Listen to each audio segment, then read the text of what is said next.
मान लो कि एक व्यक्ति ने चोरी किया और उसके फल स्वरूप उसको वो योनि प्राप्त हुई जहां उसको चोरी से खाना पड़ता है,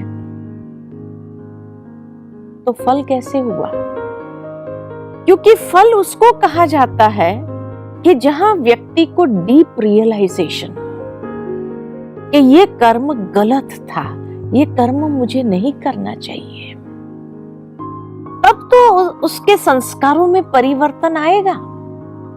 लेकिन अगर चोरी की और उसको वही योनि मिली या हिंसक कर्म किया इसलिए हिंसक योनि में जाना पड़ा उसको, तो वहां उसके संस्कार परिवर्तन होंगे या हिंसा के संस्कार और दृढ़ बनेंगे? सोचने की बात। नेचुरल है, हिंसा के संस्कार उसके और दृढ़ बनेंगे। तो फल कहां मिला? जहां रियलाइजेशन ही नहीं है, जहां हिंसा से ही उसके जीवन का गुजारा है, तो वहां कर्म का फल कहां मिला? अगर मान लो कि ये कहे कि भाई उसको ऐसी पक्षी की योनि मिलेगी कि जिसमें उसको उसका भय सताता रहेगा, हिंसक प्राणी का भय सताता रहेगा। अब सोचने की बात है कि मान लो कि कबूतर योनि में गया। अब कबूतर योनि में गया तो वहां तो उसको इतना भयभीत है। अब जिसके संस्कार हिंसा के हैं, भय नहीं है तभी तो हिंसा करता है, तो ये जन्म में भय वाले संस्कार कहां से आए? विपरीत है। तो न वैसी योनि उसको प्राप्त हो सकती है, न वैसी योनि प्राप्त हो सकती है।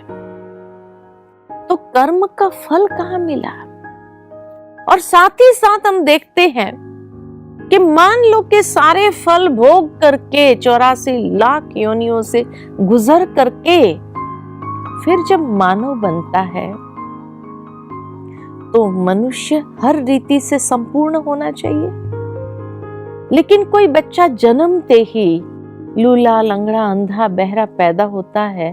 अब जन्मते उसने कौन सा कर्म किया? जन्मते तो ऐसा कोई कर्म नहीं हुआ। अगर पूर्व जन्म का कहे तो पूर्व जन्म का तो भोग के आया। अब कौन सा कर्म रहेगा? अरे आज की दुनिया में तो यहां तक सुनने को मिलता है कि एक बच्चा गर्भ में है और गर्भ में उसके ऊपर ऑपरेशन किया जा रहा है। अब जो बच्चा पैदा ही नहीं हुआ, जब कर्म आरंभ ही नहीं किए, उसके पहले इतनी भोगना, यातना से गुजरना, ये कौन से कर्म का फल है? पूर्व जन्म के कर्म का फल कहे तो वो तो भोग करके आया ना, 84 लाख योनियों से गुजर करके। तो अब कौन सा कर्म रह गया? पक्षी की योनि है या मनुष्य योनि है? मनुष्य योनि में कितने प्रकार की भोगनाएं हैं? पशु योनि में तो खाली शारीरिक भोगना होगी। आज पशु पक्षियों को कोई टेंशन तो नहीं है। मनुष्य को जितना टेंशन होता है उस हिसाब से कितना टेंशन में जीता है मनुष्य। इतना ही नहीं, शारीरिक भोगना, मानसिक भोगना और इमोशनल अत्याचार जब उसके ऊपर होता है। आज पशु पक्षी के ऊपर इमोशनल अत्याचार तो नहीं होता है। तो भोगना की योनि कौन सी है? मनुष्य योनि में तो शारीरिक, मानसिक, इमोशनल और अनेक प्रकार की भोगनाओं से गुजरता है। तब तो मनुष्य कभी कभी इतना तंग हो जाता है जो जीवन का अंत करने का सोच लेता है, सुसाइड कर लेता है। कभी सुना हमने कि कोई पशु या पक्षी ने सुसाइड किया? नहीं, वो तो खुश है अपनी योनि के अंदर। तो भोगना की योनि कौन सी है? पशु पक्षी की है या मनुष्य की है? मनुष्य योनि पशु पक्षी से भी कई गुना अधिक भोगना की योनि है। इसलिए आज के बाद हम ये मत समझे कि ये भोगना की योनि है। ये भोगना की योनि नहीं है, मनुष्य योनि भोगना की योनि है। तीसरी बात तब कई बार कई लोग सोचते हैं कि क्या पशु पक्षी को कभी मनुष्य बनने का विचार नहीं आता हो, वो मनुष्य योनि में आना नहीं चाहता होगा।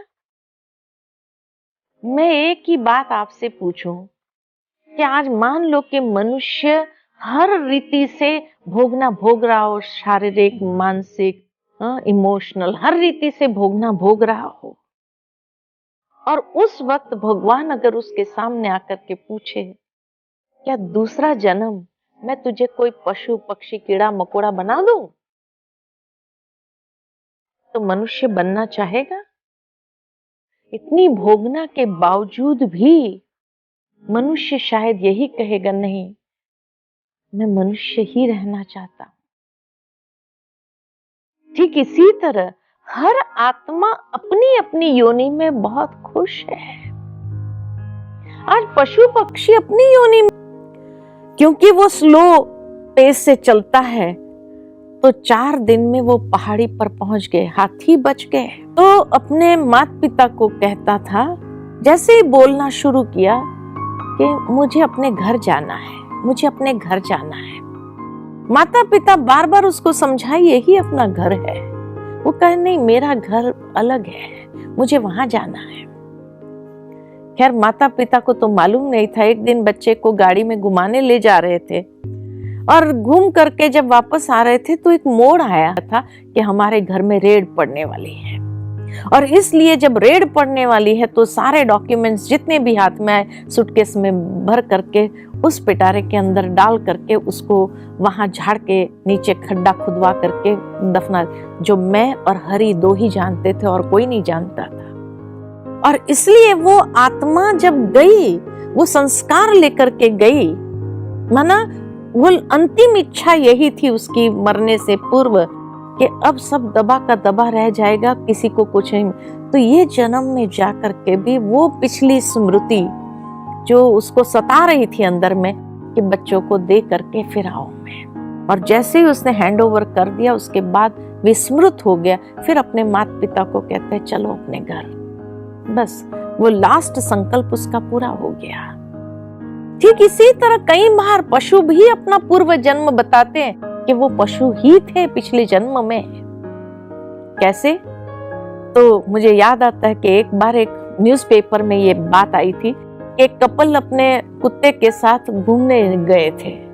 जैसे ही आ रहे थे तो अचानक वो कुत्ता एकदम परेशान होकर के खूब भौंकने लगा। इन लोगों ने जैसे गाड़ी खड़ी किया तो उसने खिड़की से, वो कांच से खुला था, कूद करके सामने एक फार्म हाउस था उसमें दौड़ करके चला गया। ये लोग उसके पीछे पीछे गए कि पता नहीं उसको क्या स्मेल आई, क्या हुआ, क्यों गया वो। वहां जाने के बाद एक बूढ़ी माताजी थी जो घूम रही थी, तो उसको जैसे प्यार करने लगा। वो बूढ़ी माताजी को भी पता नहीं किसका कुत्ता है, क्यों इतना प्यार कर रहा है। जैसे ही वो वहां पहुंचा तो बूढ़ी माताजी ने कहा पता नहीं ये आपका कुत्ता है? कहा हाँ हमारा कुत्ता है, यहाँ दौड़ करके ले आया। वो बूढ़ी माताजी देखती रह गई। फिर अचानक वो कुत्ता पीछे की ओर गया, मचान पर कुछ ढूंढने लगा। तब ये बूढ़ी माताजी हंसने लगी। कहा ये कितने साल का कुत्ता है? कहा 3 साल का। कहा 3 साल पहले मेरे पास एक कुतिया थी और ये जो ढूंढ रही है ना, उसने अपने बच्चे वहां रखे थे, बच्चों को ढूंढ रही है वो। कहा फिर क्या हुआ? तो कहा वो मचान पर रखा था, बर्फ के दिन थे, इतना बर्फ गिरी और उसके बच्चे सारे बर्फ में ढक गए थे। वो बर्फ निकाल रही थी बच्चों के ऊपर से, और जो है अचानक उसका पैर फिसला, नीचे गिरी। नीचे एक वो कुल्हाड़ी थी, उसके ऊपर गिर करके मर गई। ये अभी जो ढूंढ रही है ना, वो लास्ट उसकी एक्शन। तो एक कुत्ते ने भी अपना पूर्व जन्म बताया, तो कुत्तिया ही थी। मनुष्य ने अपना पूर्व जन्म बताता है, मनुष्य है। तो किसी ने आज तक ये नहीं बताया कि जानवर योनि से मनुष्य बने, ये किसी ने नहीं बताया। कहने का भावार्थ, मनुष्य योनि में रह करके ही अपने कर्मों का फल भोगता है। ओम शांति।